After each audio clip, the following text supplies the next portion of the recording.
Enough of that Celebration Kia song. All right, I give up. Celebration Kia, come on. Come on, let's celebrate. You got it.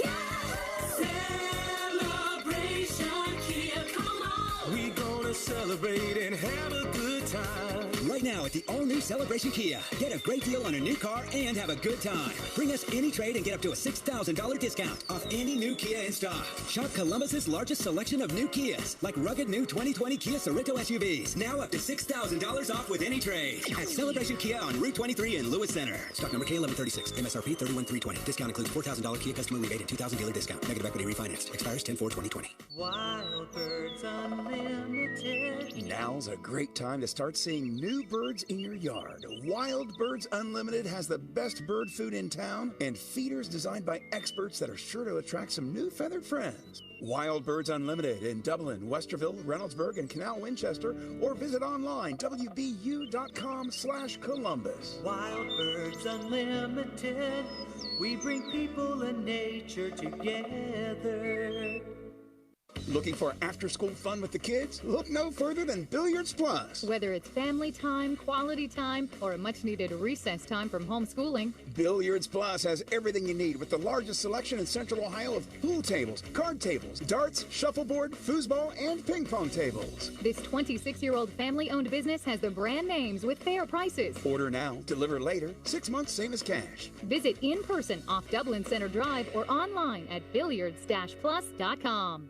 Portions of the following program were pre-recorded. Your station for news, traffic, and weather in Central Ohio. News Radio 610 WTVN Columbus. WOTC HD2 Asheville. An iHeartRadio station. Evacuated in Oregon because of the advancing wildfires, not just concerned that their homes will survive the flames, but they will not be looted. Talent, Oregon, ravaged by the Almeda fire, is one of those areas where police say they've made several arrests over the last few days. Resident Kay Morgan. There's sick people out there who are looting. Yeah. And they are taking our police away from what they need to do, which thank God the police are getting these looters, but there's just, we're all in this. A man now under arrest accused of intentionally starting one of those devastating fires. Michael Jared Bakala charged with 2 counts of arson and multiple counts of criminal mischief. The death toll from the fires in Oregon, California, and Washington climbing to at least 19. While the 2020 campaign is in full swing, the fallout continues from Russian interference 4 years ago in the 2016 election. ABC's Andrew Dimbert tells us a DOJ official involved in investigating the matter has now quit. One of the federal prosecutors working on the probe of that 2016 Russia investigation has just resigned from the Justice Department. The Hartford Courant, which first reported the story, says Nora Danahy resigned at least partly out of concern that the Russian interference investigative team was being pressed for political reason to produce a report before the work is done. History today in Doha, Taliban officials and Afghan government representatives sitting down face-to-face for the first time. This as America continues to phase out its troops from Afghanistan. ABC's Julia McFarlane has more from the foreign desk. The goal, a power-sharing government to end 40 years of war. Now, this comes after repeated delays. I know you're perfect now. The guys can hear you, but they can't talk to you at the moment. All our guests here. Is that good on volume? Or do you need? I can put it up or down. And the Taliban over issues such as women's rights. The militants so now you want can talk. an Islamic system of government. You're listening to ABC News. A judge in Franklin County has ordered the state of Ohio to allow voters to ask for an absentee ballot online. Right now, you can apply for a ballot only by sending in an application through the mail. Attorneys for the Ohio Democratic Party had asked for a ruling.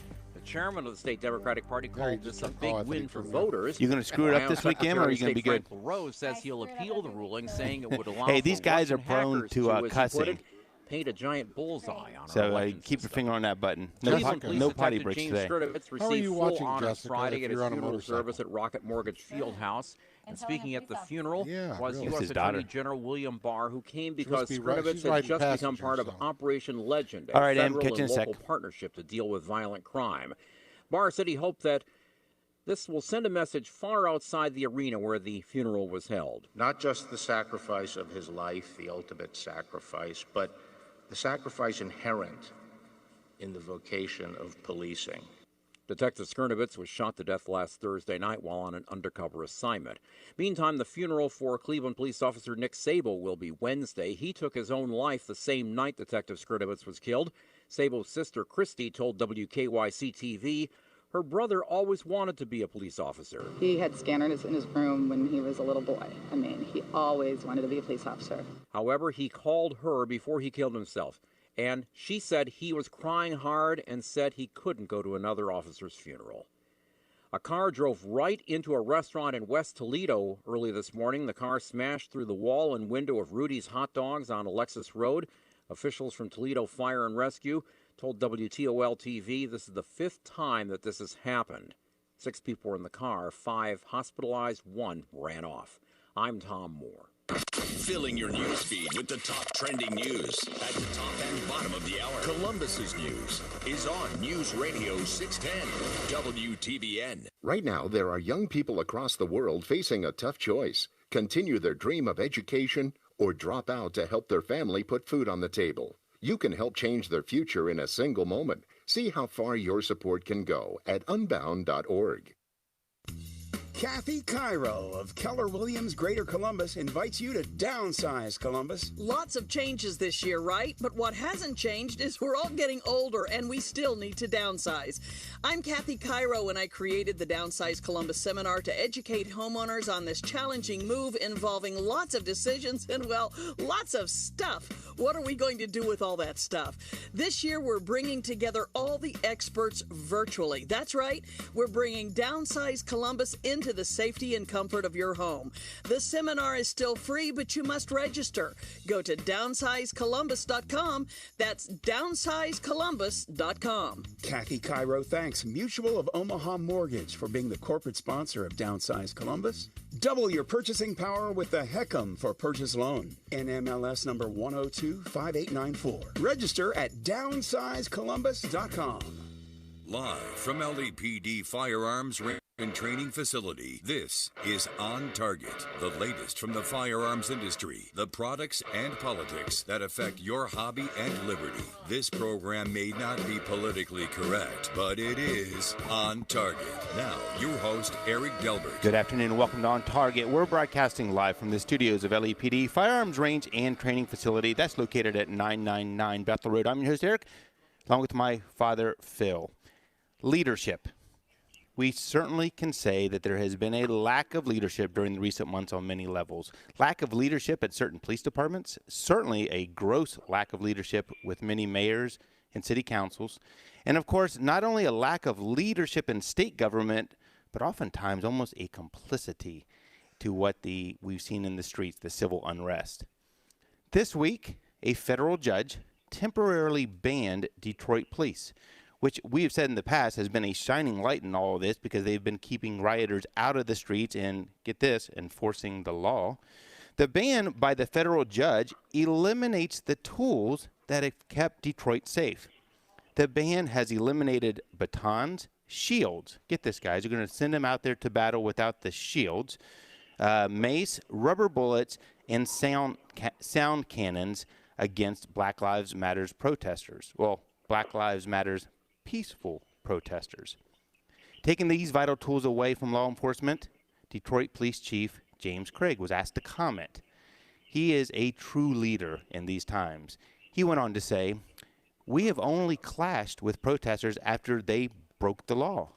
Basically saying what we've said all along, that these tactics aren't used in the normal course of a peaceful protest.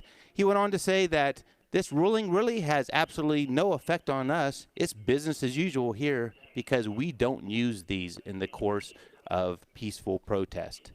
Good for him. Good leadership. Great job, Chief.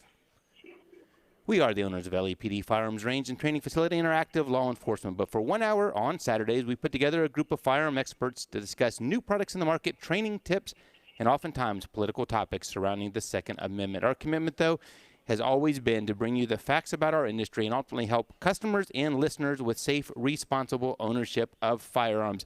JC, did you hear that story this week? Oh, it's been it's a big story. I came out, Detroit Free Press had a big article on it on the 4th. But I just love what he said. What, his quote was, "We're going to continue doing our jobs the way we've done it." He was for it, saying, "Yeah," because he keyed on the fact that she said peaceful protesters, and he said the disappointment was they were disappointed that the order. Now, again, it does expire on Monday. I might have to say that she gave a 14-day. Kind of a restraining order for 14 days over on Monday. But they said, we're disappointed the order was entered without an evidentiary hearing. But guess who got to present some evidence? She based it on the fact that this group, what they call themselves Detroit Will Breathe, is the name of the group that filed this. And she looked at what they said and going, yeah, it looks like there could be some stuff here. Gave the order without seeing anything from the police. And as the police chief Craig said, the police officers were absolutely aggressively attacked in every situation where they responded with force. And he goes, and we're going to continue to do that. So hats off to him. There will go to a trial on the 29th if they don't come to an agreement with both sides, being the city and the protesters. But we'll see what happens there. But this, again, hamstringing our police. No shields. I mean, you're going out there, and they said that it's for certain they were throwing railroad spikes, frozen water bottles, all this stuff at the police, and you're expected to go out there without any shields or protection. That's crazy. So we'll see what happens in the trial. And they've been a shining light. I mean, we've said that before. I mean, not often do we look to emulate something that's being done in Detroit, but they've been a shining light on how they've handled these protests, and it just – it's a battle on all fronts. It's a battle on the front lines in the streets and in the courtrooms. And hats off to the chief, man. What really someone who's James Craig. Who's standing up. Well, I wanted to first thank Franklin County Prosecutor Ron O'Brien for jumping on with us last week. Always good to hear his voice and his continued insight onto the situation in the streets. We actually need to make sure he is reelected in November. There is no we cannot afford to have him not continue to be in that position. So another reason to get out and vote in November. Today we welcome to our show two other people who have committed their careers and their life to law and order, to protecting our community from tyranny and actually, again, some of the worst guys, bad guys you'd ever want to see out there. Today we're honored to have Assistant U.S. Attorney to the Southern District of Ohio, Kevin Kelly, who has recently prosecuted some gun trafficking crimes right here in Columbus, Ohio. We also have with us, to my right, honored to have U.S. Attorney David DeVillers from the Southern District Council, who was just last October nominated by President Trump and approved by the U.S. Senate to serve our community. That's just wonderful, and we're so honored to have you here. So grateful that you both could come in today. So thanks for having us. Yeah. Yep, it is. Thanks, it's good. sir. I know it's been a long time coming and stuff, but it was good to have you here. We're going to get to discussing with them shortly some of their thoughts on what's going on and some of the work that they've been doing out of their office. And before that, JC will have more of the news. We'd like to thank our sponsors, TTG Technologies, Toyota West, Jackson Lawn Care and Egress Windows, The Trigger Group, Blackwing Shooting Center, River's Edge Cutlery, and CNS Engraving, all who make the show possible each week. Joining me in the LEPD studios today, JC, you're on the live line with us. You missed the big event yesterday. We had a nice September 11th rally in support of Veterans for President Trump and got to hear from a two-star general who was wonderful. I mean, it was a really neat event. Oh, that's it. I'm sorry I missed that. I was looking forward to that, so I'm looking forward to hearing more about it. Yeah, and Big Ed was there too. He was there in the crowd. So I want to know why Big Ed was up on the sidewalk right next to all the important people. I was the main security guy. You didn't see me watching the railroad tracks and all the vehicles. He was good. He was good. Where were you at, Phil? I was watching from the rear. Oh yeah, you had your back to the enemy. No, I was panning. Yeah, okay. I was panning. Don't He was worry watching about that. from his office. Hey, you know what? Reflecting back to your Detroit police, so they're taking all of their tools away from them and leaving them only with live rounds. Right. Does that make sense? They're kind of forcing the police hands, aren't they? I would consider a railroad spike a deadly weapon. Right. It takes away all the intermediary the weapons. I mean, it's crazy. I don't know where the logic comes from sometimes. My father in Connerville sits to my left. Papa, we are getting close to opening up the new training room, and that training room is going to coincide with an expansion of classes that is going to be really neat. We're not quite there on announcing it yet, but it's close. Yeah, I'm trying to get some help, so it's just not me doing all the work over there, and it's coming slow. It's coming slow, but when it does get here, it's going to be nice, I think. Yep, going to be nice. Going to be a nice little training room. Now, yesterday was also Patriot Day. Right. Okay, just wanted to get that out. And while I'm getting out dates and everything, this Sunday, the 13th, is Grandparents' Day. Grandparents' Day. Okay. All right. Just want to get that out. All right. That's good. Coming from your living calendar right here. Okay. Big Ed sits to my left. Big Ed, 2 days in a row I get to see you. You going to put your headset back on there? Sorry about that. Yes. Yeah. 2 days in a row. You're lucky man. I checked right before we went on air, and still, to this day, if you go out there, and I don't encourage this, you can just take our word for it. If you go out there and type in www.antifa.com. Joe Biden still showing up? Goes right to his site where you can donate. What a guy. You gotta be kidding me. Did you see where he was defending himself on that? He said that it's a scam and he has nothing to do with it. And you would think after 3 weeks, somebody in the campaign would know how to take that down. But it continues to go right to donating to his site. Well, it goes like his past 44 years in service. Nothing gets done. Incredible. Hey, Eric, we better yell out for Mom. My wife, Linda. My wife Linda and her sisters are in California, Palm Springs, listening in right now. Really? So we have a listener out west. Yep, that'd be Mary and Teresa are her sisters. I just want to name names. Okay, all right, go ahead now. Well, if you missed the show, you can always catch the podcast. That's at 610WTVN.com. It's on iTunes, iHeartRadio, Google Podcasts, and Facebook. Facebook is a great place to watch the show. You can watch it live with our new set, and Big Ed sits here to the right. He can help answer questions during it and during the commercial breaks. Ed, you're actually talking to him, right? Yes, I am. We take down the commercials, and you can hear right from Ed.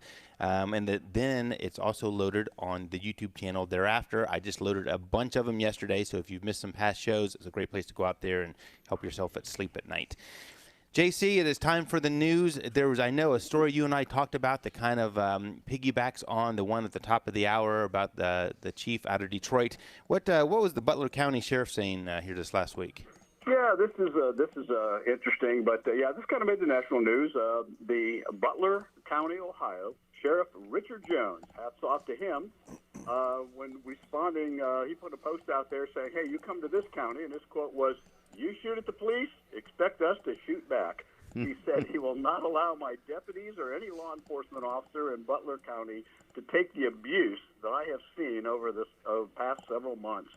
You come to this county expecting a free pass to harm one of my men, that's not going to happen here. So anyway, I wish that there were more like James Craig in Detroit and the Butler County Sheriff Richard Jones of Ohio. So it's about time. I mean, we look at this stuff. When they're defunding the police or hamstringing the police, you can't do this or that. Another story that we had was in Milwaukee. They have community service officers who are not policemen, but they would go out and respond to maybe vandalism or some theft that had occurred, and they would send them out instead. And they've been using this for a couple of years now, but it depends. This is what we're concerned about: is you take the police off and you try to replace them. This should be a warning. An experienced community service officer in Milwaukee was shot and killed. He wasn't responding to the call, but he was supposed to be able to de-escalate these situations. And a neighbor was throwing his grass clippings on this guy's yard. And the guy went, "Hey, you can't do that. You're not allowed. It's against the rules, da-da-da," trying to de-escalate it. So the guy pulls out a gun and shoots and kills him. So I just think that this should be a warning to the left. When you think that you can get rid of the police officers and just have social workers and folks go out, this is what can happen. This was just supposed to be, a simple, "Hey, I'm going to de-escalate this," something simple. But, what you can't do is, press a hold button when the situation gets out of hand. And as we know, it can happen in a millisecond. You can't push a hold button and get a police officer in there. You just have to realize when you send people out to these kind of disputes, this is what can happen, unfortunately. So 4-year veteran in that position shot to death. So and JC, it seems so good on paper sometimes. If there's someone in mental distress or a suicide event, something like that. But I saw this week firsthand. I mean, those situations can turn completely opposite very quickly. And I was working this week, and there was a call out there that we were monitoring of someone that was it's certainly in mental distress, and and I thought to myself, okay, is this a scenario where they would send out one of these social workers? Because within half an hour, it turned into a SWAT barricade situation. So I mean, I don't see how they're going to take the place of law enforcement in these situations. And you just can't imagine if he would have been an officer instead, an armed officer there responding to it, that guy probably wouldn't have pulled a gun out and tried to shoot him. I mean, I just can't imagine that happening. But, here's this nice community service officer, and bam, there he goes, just like that. It's really a tragedy. But I think we're going to see more of this. If Seattle and Portland and all these folks want to defund the police and have these community policing, this is what you're going to get. So. Other news, there's a lot of other news out there. This one kind of surprised me that Remington, when the Navajo Nation, we talked about them, I actually thought when Remington filed bankruptcy and the Navajo Nation put in a bid, and we thought that they were actually going to purchase Remington, and we talked about that. Well, that deal fell through, so now Remington has filed Chapter 11 for the second time. And when you think of this biggest in history gun buying boom that's out there, and yet they still can't make it. It's just really a shame. So what they've decided to do since that one fell through, they are going to sell Remington ammunition business, including Barnes bullets, and they're looking for $65 million, which in this day and age sounds like about 1,200 boxes of 38 Special. Isn't that about $65 million? That seems to be what the... But so if anyone's interested out there, you can put your bid in. Wall Street Journal falsely reported that it had already been purchased, but that's not the case. They're going to finalize bids on the 24th of September. So, folks, you've got your chance to purchase Remington ammunition for about $65 million. Well, Eric, it's a shame. Eric, I think we ought to buy. Yeah, I think we ought to buy the company. What are we going to do then? You'll be back there making bullets. Well, it was just thought. Hey, JC, we have about 2 minutes left. You and I talked about, and I'm sure the guys here on the set have comments on this, about New York City and the no bail that has become. This is, and that passed for nonviolent crimes on January 1st, New York City. I'm telling you, this democratically controlled. It just is a mess. Let me just tell you this. Okay, this just came from the New York Post. For shootings, there are less than 20% of clearance on rates of arrest for shootings. So, I mean, on shooting incidents. So less than 20% of the people in shootings are even caught or arrested. Guess what? The spike of the shootings occurred right after the New York Police Department disbanded its plainclothes anti-crime units in response to the calls for police reform and defunding. And, hey, they're not out there anymore. This is what you get. And the police commissioner, Dermont Shea, has said that, hey, we're still arresting folks. It's not but the problem is the courts, that they have a revolving door court system. And just listen to this fact. This is, over the last 18 months, according to the New York Police Department, 2,152 individuals were arrested. These cases are still open. Okay, open gun arrest cases, 2,152. All right, and including in those folks were 347 that had prior gun arrests, 310 were on probation or parole. Some were this is their second time during the arrest that they've been arrested again for shootings. And why is that? Well, of these 2,152 individuals arrested, 1,937 are no longer in custody. They have released them. If they plead down to a nonviolent crime, you can shoot at somebody, but then if you plead for illegal gun possession, it goes before a judge, it's nonviolent, no bail, and out you go. And I just find that stunning. And then they wonder why The shootings are record level in New York City, even though it's got some of the strictest gun control in the United States of America. And this is what you get. So, wow. Just hey, craziness. JC, two other quick things. One, I'm getting text messages from friends now saying that they'll chip in on buying Remington, but just don't tell my wife. So if we have, I guess, a couple anonymous donors on that. The other thing, too, about New York City, I read an article this week. It's incredible. A bank robber robbed, I think it was 2 or 3 banks. They caught him, released him within 4 hours. He goes out, robbed a couple more. When they arrested him the second time, his words to the detective were, "I can't believe they let me out." And he went right back out and stuff. It's crazy, crazy, crazy. Well, when we come back from the break, we're going to get to our 2 guests that are sitting here with us today that are just wonderful, wonderful people during serving the community. We are on target. We'll be back after the short break. Hey, Eric. Yes, ma'am. I had a caller that called and asked if you can ask the lovely guest you have on about Mayor Ginther never being prosecuted for taking money from red light cameras. Well, does that sound like I'm saying that right? And David, now, let me tell you one thing. We're not over the air right now, but we are over Facebook. Oh, sorry. No, you're good. No, that's good, Em. So, I don't know if that's something you can talk. The quick answer would be that that was before my time. Okay. So and statute of limitations is done on that sort of case. But yeah, we've got we're always working corruption cases. We've got a pretty big one going right now. Really? We always look. So. Yeah, they are the initials AG in that one or no? You don't have to say any. No, I'm teasing you. I just relay messages. And you do it very well, Emily. Thank you. And don't worry, Big Ed. I have a job for you when I get famous. You're going to be head of my security. All right. What's you temp? have about 1 minute. All right. What's temp there? 75. 75. All right. You can. We'll be ready. Paul, we can't hold the judges responsible. They're not even doing their job half the time. Calvin, how are you today, buddy?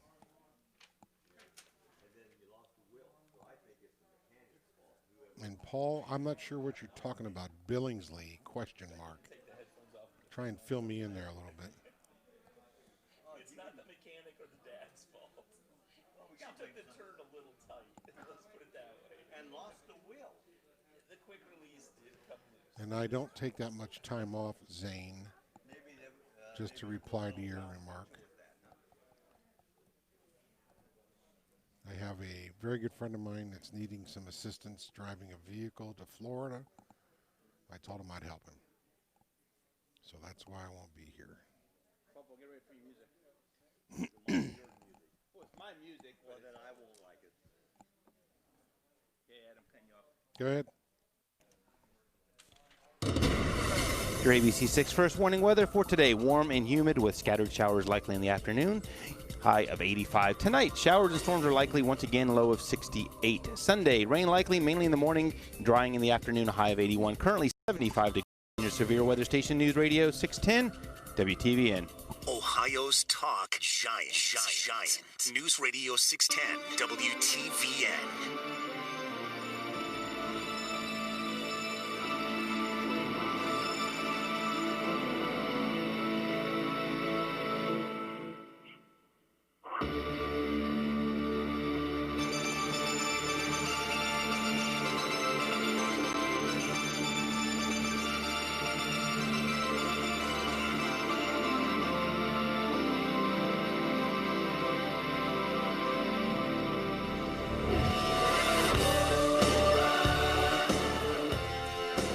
Paul, you didn't even move an inch. What? I won't tell you. Next, all right, I'm taking charge of the music now. I mean, that's pathetic. That's pathetic. That was to announce our wonderful guest here. That's a little Bon Jovi from the 80s. Bon Jovi. Ed, I'm disappointed in you, too. I'm just going on record saying I was never a big Bon Jovi fan, and that didn't sound like Bon Jovi to me. Yeah, it's one of the most. And then what's with the long intro? Intro, yeah. Emily doesn't play it my builds songs. it up and stuff. She doesn't play and my actually, songs. I had her cut 30 seconds out of it. Really? Yeah. All right. Sorry you guys had to see this right here in person. Well, you could give us a heads up when you're going to do something like that. Well, that was supposed to be to introduce our wonderful guest, so let me do it. I'll introduce one, okay? So today we welcome to the show two individuals who have made a career out of putting bad guys behind bars. Really, really bad guys. Kevin Kelly has been with the U.S. Attorney's Office since 1994 and focuses on narcotics crimes, firearms crimes, money laundering, and violent offenses, including putting away many members of the Short North Posse and convicting a couple gun traffickers that we helped identify right here at LEPD. To my right, President Trump nominated and Senate approved U.S. Attorney for the Southern Ohio District Council, David DeVillers. According to Ron O'Brien last week, David learned everything that got him to this position during his 10 years in the Franklin County Prosecutor's Office. That's just what he said. I'm just writing it down. Just what he said there. But in all honesty, his bio is just phenomenal. It's so admirable. Prosecuting law enforcement killers, gang members, and even advising to high-profile cases such as Saddam Hussein's. I mean, just unbelievable, the commitment. And sometimes I know you guys, operate in the back and no one, sees firsthand. But it's really wonderful, Pablo. Dave and I, we have things in common. I was born and raised in Ohio, and I think Dave was too. Right. I mean, right here, a nice Ohio guy. I mean, it's nice to see that. Is that not true? That's what I had down. Well, I actually had that from Kevin, but I'm a New York boy, but I drank the Ohio State Kool-Aid like in 1992, so I've been here. So he is an Ohio guy. Well, let me write that down. Ohio guy. I was going to kind of stop John from talking bad about New York, knowing that Dave was from there. But All right. So when you came here for law school at Capitol, right? That's right. And then you never left. Then I worked at the Franklin County Prosecutor's Office, interned there, and then, as Ron told you, worked at Mike Miller before him, then for him up until '92, then went to the U.S. Attorney's Office. But in reality, I did learn a lot. Worked, that was kind of back in the '90s when it was just gangbangers shooting at gangbangers, and you're trying cases every day, and they still work it like that over there, and we work with them all the time. That's when crime was way it's supposed to be, right? Well, and that's when you could. When they took care of each other for us. That's right. So, guys, I mean, for a lot of people who don't know the distinction between, crimes at the federal level versus the state level, what type of things would get kicked to the federal level? And does it include rioters? I mean, are any of these things that we're seeing on the streets? I mean, does that ever make its way to you, or is that more of at a local level? So it's both. I mean, we work. I think I talked to Ron and Jimmy Lowe, who's the first assistant there, pretty much every day.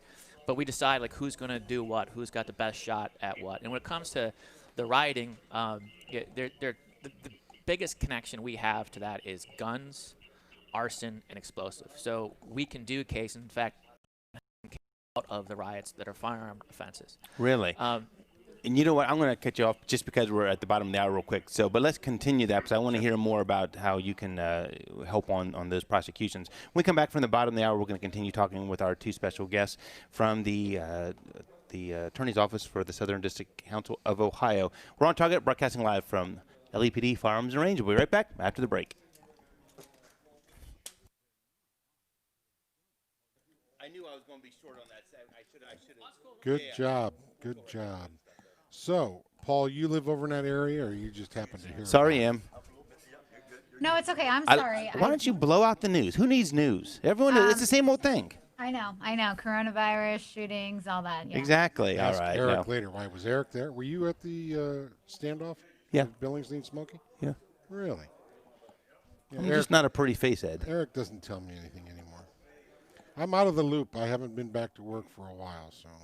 So when we come, so we're going to finish up with that and then talk up. I was going to. Who was asking about ammo? We still do not have any ammo in, guys. My understanding is it's going to be a while before we get back up to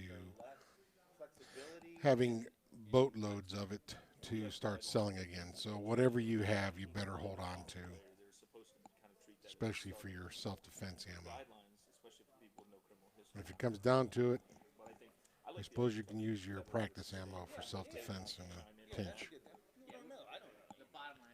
Gun sales are still about the same, although we're slow and low on them too, but people are buying them like they're going out of style.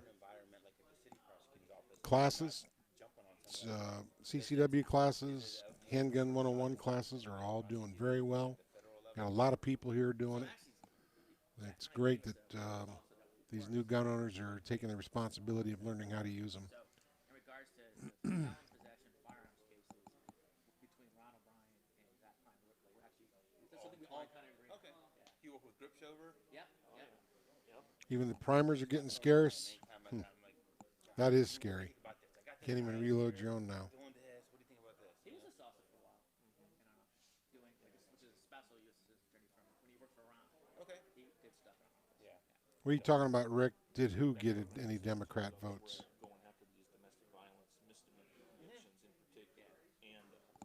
Well, thank you, Cindy.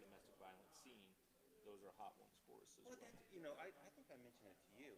We had a guy, and I'm going to tell you the whole story. We had a guy in here on a Sunday trying to buy a gun. And he says to us, yeah, I need to buy a gun because the police took my gun. Clue, right? So I look him up on court view, and he had a domestic violence, menacing, and assault charge from Friday. And in that, he got his gun taken. So I did a Freedom of Information Act, got the 911 calls and everything. The Yahoo was in his underwear, standing on the sofa, rocking the slide. Oh, I'm getting the story from Eric off to the side about the standoff. They disarm him, they take his gun. The judge, DeVillers, or DeVargas, Jessica DeVargas? That was DeVillers is him. I know. Doesn't make a condition of bond, no possession of a gun. So he goes out 2 days later and is trying to buy a gun. So I called the prosecutor. Live from LAPD Firearms Range and Training Facility, this is On Target, the latest from the firearms industry, the products and politics that affect your hobby and liberty. This program may not be politically correct, but it is On Target. Now, your host, Eric Delbert. Welcome back to On Target. I'm your host, Eric, joined today in the LAPD studios. JC is on the live line with us. My father and co-owner sits to my left, Big Ed sits to my far right. But today, man, we've really increased the intellect around the table today. Yes, sorry, guys. Kevin Kelly and David DeVillers from the U.S. Attorney's Office sit with us. And I'll tell you what, I wish everything we just said during break, can you just say it again? Because we, I mean, we were talking as we were going into break, some of the differences between prosecuting something at the federal level versus the local level and the advantages and how that works. Yeah, so as far as firearms are concerned, legal possession of firearms by convicted felons, there are things that it's in a state court, it's a weapon or disability, which is an F3. And you could get 9 to maximum of 36 months. Yeah, 3 years on it. And an F3, there's no presumption for imprisonment. It's kind of a neutral one. And Liz Garrity from my office told me that, so I told her I'd use her name today. So, hello, Liz. Yeah, we just stole her from Ron O'Brien. There you go. Frank County Prosecutor's Office, who was good. Oh, that must have been why Ron was upset. Yeah, no, trust me, I asked him about it. So, but in federal court, a felon in possession, we have you can get up to 10 years in prison for, and it's a zone D. So there is the judge, if the judge is going to follow the guidelines, is not allowed to give them probation. So, wow. and we're looking at, I mean, we had one in Dayton. Of course, Dayton, Columbus, and Cincinnati are my jurisdiction. Is a Southern District of Ohio. We had a maxed out 10-year one based on prior convictions, their past record. We can get into a lot of stuff and evidence, and Kevin could probably talk a little about this too, because I know he just did one where we spent a day in presenting evidence to the judge. Look, this guy shouldn't just get 3 years; he should get more. And one of the advantages federally, one, we can get people detained. In the state system, there's always a presumption of some bond has to be set. Whereas federally, if we can establish danger to the community, risk of flight, we can get someone detained. And more often than not in these gun cases, especially the ones we take, which are the more serious, a lot of criminal history, we're able to get them detained right from the get-go. Then at the time of sentencing, not only does their criminal history come in, but if there's aggravating factors along with it, those are all things that we get to consider. We have the benefit of kind of picking and choosing the cases we do, and so we try to focus on doing the worst of the worst and putting our resources there. Ron's office and the county prosecutors, they have so many cases that they have to keep cases moving and churning. For us, I mean, a sentencing is a half-hour, 45-minute process. The judge has a 25, 30-page report on background. It's a pre-sentence report. It has an incredible amount of information before any one person gets sentenced. So our system is a bit cumbersome, but I think ultimately is best suited for handling the most serious offenders. And we've worked with Ron's office and even Zach Klein's office on occasion to take those kind of cases. They help us identify them, and really it's a real cooperative effort. Well, and that's something we, for us here, I mean, our life is firearms and Second Amendment, and that's something that drives us crazy, because you see gun crimes or crimes committed with guns, and you look, and the cry from the public who don't know any better is, we need more gun laws, and we're like, we're here saying, wait a second, we need to prosecute more or do something. And I mean, one of our sticking points here has always been like the 4473, the background check form. So when someone comes in to purchase a firearm, they fill out this federal form that says right there on the form, if you lie on this form, you could be guilty of lying on a federal form. I mean, all this stuff.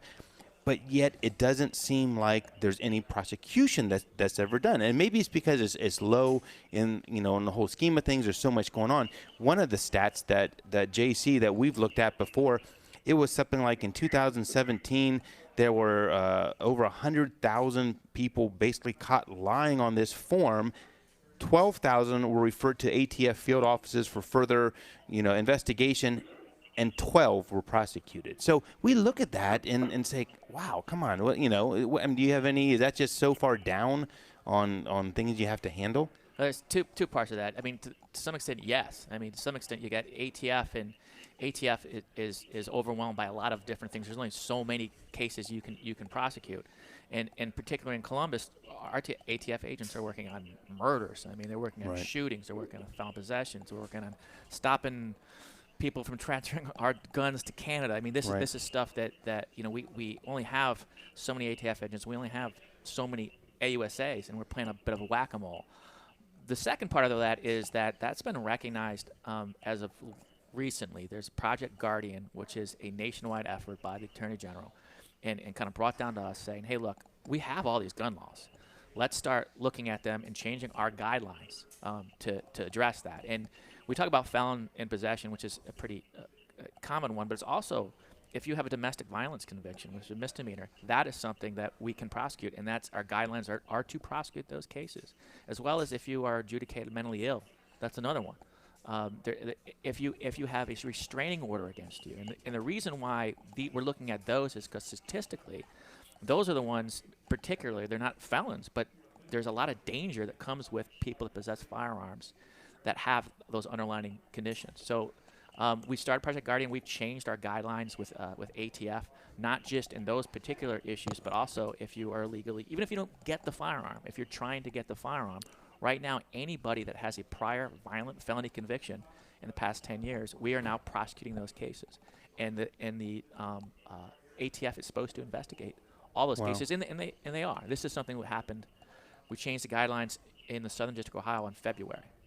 Wow, so that's fairly recent stuff. I mean, I know we see here. I mean, one of our two that we're always talking about is that the Brady date, the 3 days. If the 3 days goes by and we hear nothing from the system, which we still believe is kind of craziness, that 3 days we can't figure out the guy should own a gun. But one of the stats we used a couple weeks ago is that over the last 5 years, 20,000 times nationwide, guns have gone out the door after those 3 days, only for the store to be notified later on. Sometimes it's a month later that, oh, that should have been a denial. We need to go get that gun now. Now, some of those cases that we've seen firsthand here were simply the system wasn't correct. I mean, he was put in there as someone who's prohibited, and when you investigate it out, they truly weren't.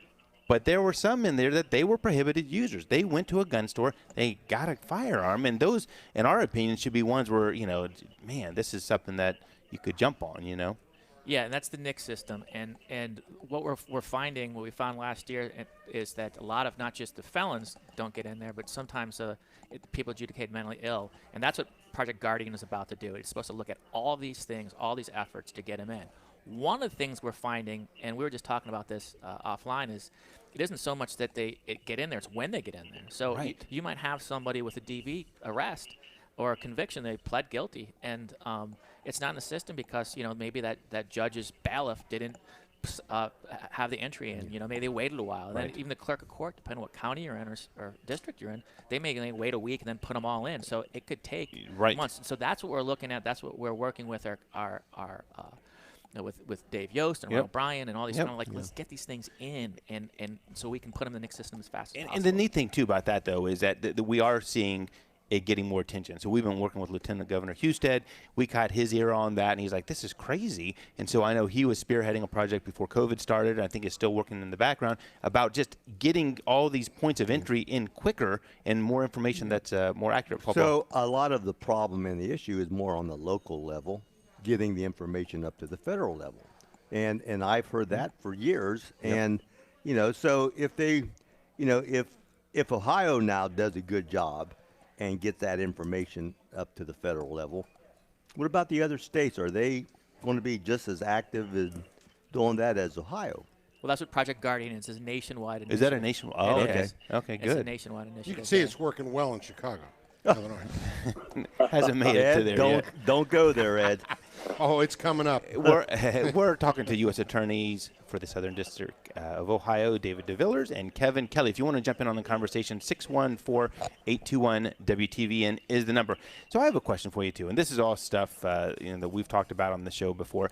And this, to me, is kind of ironic. When you look at the federal prosecution of gun crimes tied to the presidency or the politicians that are in office, you would think that if someone who is Democratic, Democrat at the presidential level would be really tough on gun crimes and really want to see the laws enforced to the fullest. But it's kind of opposite is what you see in the stats. And I don't know if it's just coincidental or not. We reported stats a couple weeks ago that said during the Clinton administration, about 4,000 gun crimes a year were prosecuted at the federal level. Under President Bush, it went to about 7,000 a year. Obama back down to 6,700. And now under President Trump, it's going back up again. Is there influences from above on backing off or going heavier? I mean, do you think that? I mean, I know you've only been in the position for a while, Dave, but is that? I mean, can that go back and forth depending on the presidency? Sure. It's a priorities actually set by the president and enforced by the attorney general. And the attorney general, of course, isn't just over Department of Justice, U.S. attorney sort of things. It's also FBI, ATF, DEA, HSI. And Kevin, we've been AUSAs for 2 decades together. And we see that, it might be civil rights might be the priority.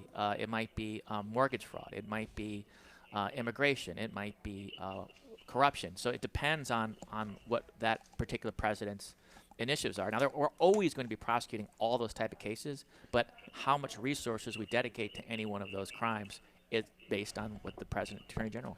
And to be fair, though, it definitely is resource driven, but the reality is case to case.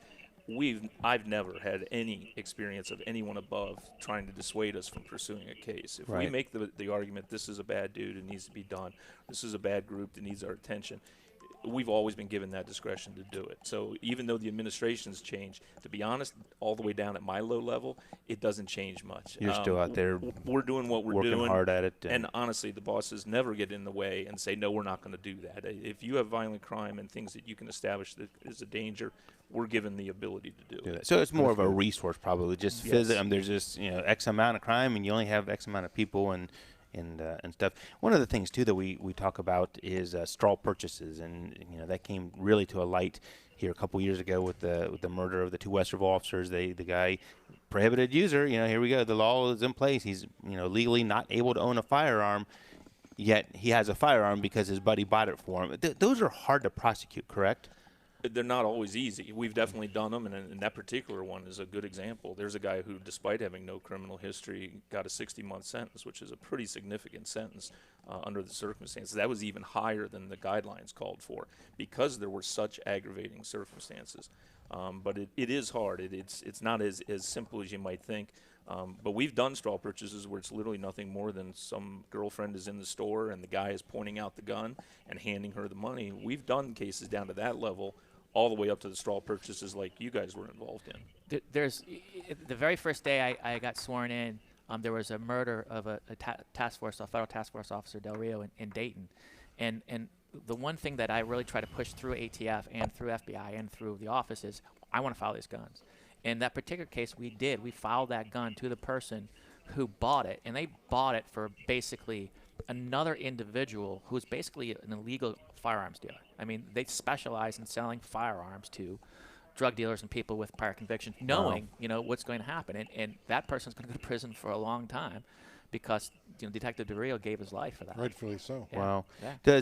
So a lot of those, like on the straw purchase, I know we've talked to Ron before about that. Is that a federal? Is that on the federal side? I mean, does he not? I mean, is that something that you wouldn't see prosecuted at the local level? Typically, no. It would come to us. Okay. ATF has the jurisdiction. It's the 4473 that they're lying on. And Okay. So those come to us through ATF typically. Good. JC, you're quiet up there. Any questions for the guys? No, I was just wondering how many times you have to lie on the form that it doesn't go automatically where you get a denial because we did that story and it was basically they said most of the criminals call it lying by. Well, you just go in, you make something up, you put it on there, get your gun, and go away. And I would think, well, after this was noted a couple of times, you would be on the denial list all across the nation. So I was just wondering how that occurs, or who's in charge of doing that. That the ATF, does this information get back to them and they pull it out? I don't know how that. Yeah, the quick answer it would be ATF, but I guess it's a fact-sensitive question. So when you have individuals that buy guns and then it's found at a crime scene, ATF traces those down. But sometimes it's like I sold it to. Sometimes it's years old. Right. I gifted it to my cousin. Which is perfectly legal. And then I don't know. Then it was lost in his car. Sometimes it's true. It really happens that way. Sometimes it's total BS, and it's being able to or not being able to prove it. Right. It's tough. I mean, it's tough on that, and we see it here firsthand in the store sometimes, and we know, and I think we go above and beyond a lot sometimes just because of our background and being a law enforcement. I mean, there's sometimes we'll, if we have an inclination, we'll go out there and check online at public databases, and if the guy has warrants and all these convictions and that doesn't translate to what we're seeing at the next level, then I'm not going to put a gun on the street in the hands of someone who has shown a history of not being responsible with it. It's just how it is. Ed? And that's good. A lot of people don't realize that, but we have that option. We can either sell or not sell. We're not, hey, you know what, I just don't feel comfortable with this, and we're not going to sell you a gun. And it's not mandatory that we do that. Ed? Just one of our watchers or listeners is asking, are you either one of you guys working the Pike County murders? And can you talk about it? We are not working the Pike County murders. Okay, there you go. That's a quick answer.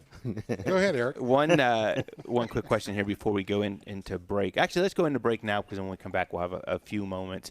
We're talking to a couple of the prosecutors, not just prosecutors, but the prosecutors. Yeah, it's kind of like the Ohio State. It's the right from the Southern District of Ohio. When we come back from the break, we'll continue that discussion. If you want to jump in on the call, 614-821-9886 is the number. We're on target, broadcasting live from the studios of LEPD Firearms Range. We're right back. Hey. So there you go, Paul. They are not on the Pike County murders. I'm not sure what's going on down there with all of that. That's gone quiet for quite a while. Ted, how you doing today, buddy? Thanks for the compliment. I'll pass that on. Thank you, Mike. We appreciate the compliments on the show. Mr. Brooks is checking in. How you been, Michael? I haven't heard or seen you from a while. So, with the, I think I got everybody's questions answered about the ammunition, the gun sales. 30 seconds. 30 seconds, Eric. I got to be the delivery guy as well. I'm going to ask for a raise. What do you guys think? Should I get a raise? I think I should get a raise. Let Eric know. Just tell him right here on Facebook.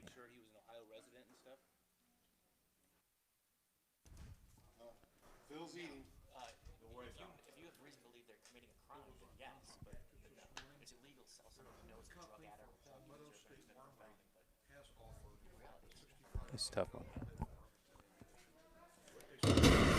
Your ABC6 first warning weather today, warm and humid with scattered showers and storms by late afternoon, high of 85. Tonight, showers and storms are likely once again, low of 68. Sunday, rain likely mainly in the morning, drying for the afternoon though, high of 81. Currently 75 degrees on your severe weather station. News Radio 610 WTVN. Get up to speed Monday morning. The Joel Riley Show. News Radio 610 WTVN.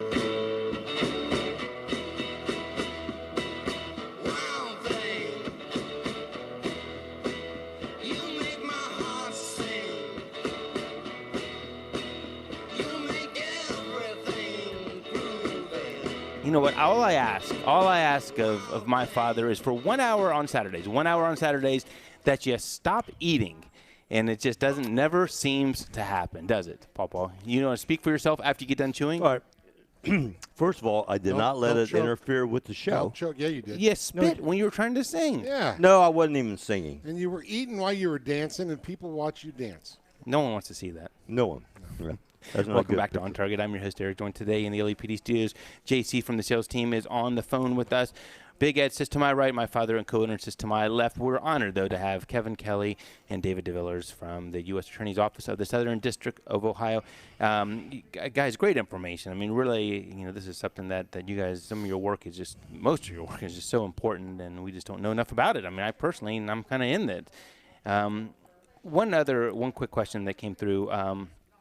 If merely the possession, so we've had multiple times here people we've identified as felons who've been shooting on the range, and sometimes they tell us, I'm a felon and I want to shoot on your range. I mean, you get all kinds. Is this the mere possession, or does it have to be something typically before you prosecute that's a violent felon? I mean, is it? Absolutely not. Sorry, I'm sorry about that. Absolutely not. If you're a felon, that is, if you get convicted of a crime that has more than 12 months sentence, you are not allowed to possess a firearm or ammunition. Whether you're doing it at a shooting range where someone's handing it to you to hang on to for a couple of seconds, you are not allowed to possess it at all under any circumstance. How about, and we get this, and this is a legitimate question, how about if there's a felon that lives in your household, could be a spouse, and the other spouse wants to own a firearm in that same house? Does that get tricky, or is there a cut and dry? Yeah, your wife has to move out, Eric. Huh? It gets very tricky, yeah. Yeah, I mean, if the spouse is able to secure it and not have it in possession, or is that just you almost have to see the circumstances surrounding it to know? Very much see the circumstances around. If somehow there's a key in a lock and the spouse has only possession, but if that person even has the key, that's called constructive possession, and that where you can have immediate access to it, that's still legally possessing a firearm. Two people can legally possess a firearm. Oh, really? Okay.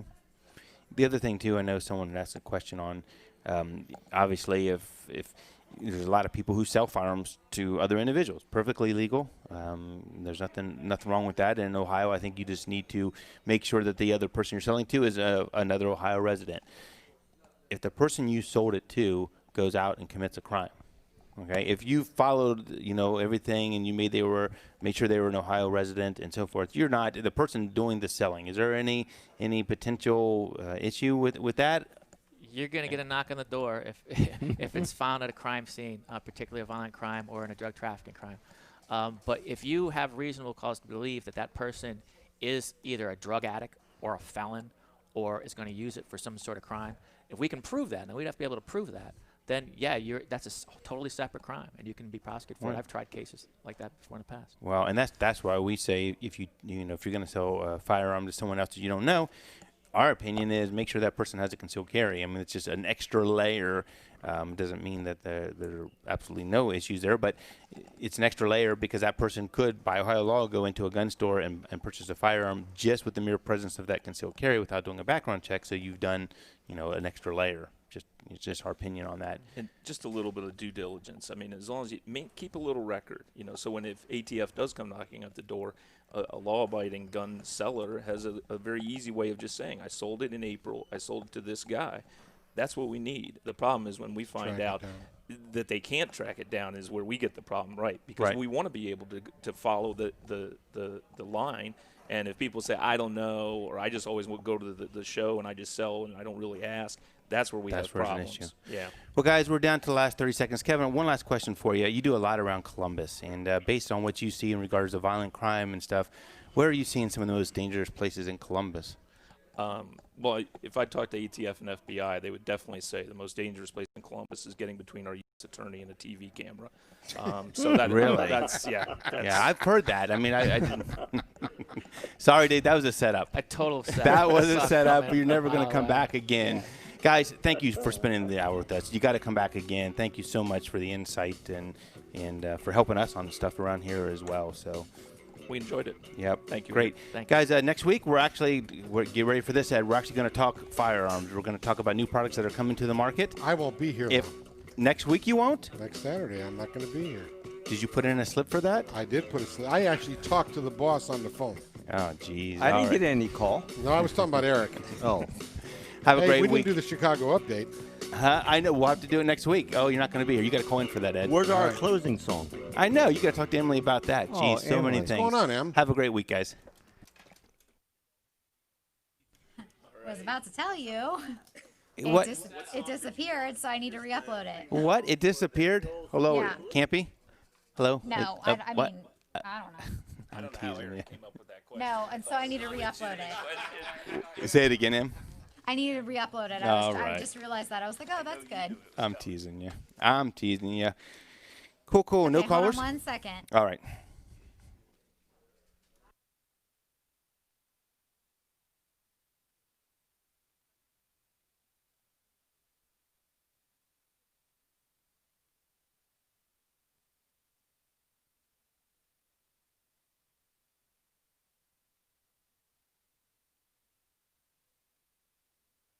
Okay, Eric. Yes, ma'am. All right, ready whenever you are. Okay, here we go. This is Eric from OnTarget. This week we hope to talk about new products in the firearms market, and I have the Gun of the Week sponsored by TTG Technologies. Tune in Saturday at noon or live from LAPD Studios on Bethel Road. This is Eric from OnTarget. This week we hope to talk about new products in the firearms market, and I have the Gun of the Week sponsored by TTG Technologies. Tune in tomorrow at noon or live from LAPD Studios on Bethel Road. This is Eric from OnTarget. Today, it's all about new products in the firearms market, and I have the Gun of the Week sponsored by TTG Technologies. Tune in today at noon or live from LAPD Studios on Bethel Road. My husband just texted me and goes, yeah, what's going on with the end song? Yeah. If you won't listen to that, maybe you'll listen to your husband. Yeah, well, I'm going to, make 5 copies of it, I guess. I'm teasing, yeah. I know, but I'm never going to hear the end of it. I know. I don't think Ed's here next week. I don't know what the heck he's doing. I'm not worried about Ed. All right. All right, All have right. a good one. Thanks, Em. Bye-bye. Bye.